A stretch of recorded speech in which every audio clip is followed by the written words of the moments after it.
ஏன் கணேசன் முதலில் வழிபடப்படுகிறார்? வணக்கம் நண்பர்களே. இன்று நாம் எல்லாருக்கும் தெரிந்த ஒரு விஷயத்தை, ஆனால் ஆழமாக யோசிச்சிராத ஒரு ரகசியத்தை தெரிந்து கொள்ளப் போகிறோம். ஏன் எந்த பூஜையிலும், ஹோமத்திலும், திருமணத்திலும் கூட முதலில் கணேசனை தான் வழிபடுகிறோம்? அதற்குப் பின்புலத்தில் ஒரு அழகான புராணக் கதை, ஒரு ஆன்மீக அர்த்தம் இருக்கு. அதையெல்லாம் நம்மோட வாழ்க்கையோட இணைக்கப் போறோம் முருகன். கணேசன் போட்டி கதை. ஒரு நாள் சிவபெருமான், பார்வதி, அம்மையார் தங்களின் இரு மகன்களிடம் ஒரு போட்டி வைத்தார்கள். உலகத்தை முழுமையாக சுற்றி வந்து எங்களை வணங்குகிறவன்தான் முதலில் வழிபடப்படுவான் என்றனர். முருகன் வேகமான தனது மயில் வாகனத்தில் உடனே புறப்பட்டார். ஆனால் கணேசன் சிறிய எலி வாகனத்தில் எப்படி உலகத்தை சுற்றுவார்?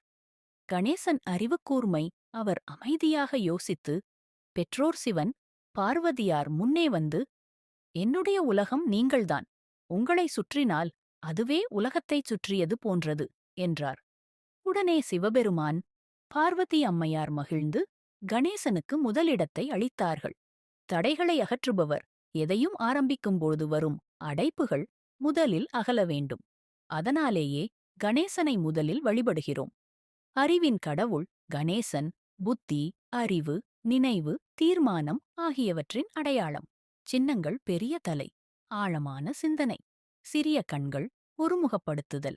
பெரிய காதுகள், நன்றாக கேட்கும் திறன். நம்ம வாழ்க்கையிலும் ஒரு காரியம் ஆரம்பிக்கும்போது சிறிய சந்தேகம், பயம் இருக்கும். அந்த நேரத்தில் ஓம் கணபதையே நம் சொல்லி மனதில் உறுதியோடு ஆரம்பித்தால் பாதி வெற்றி அங்கேயே கிடைத்துவிடும்.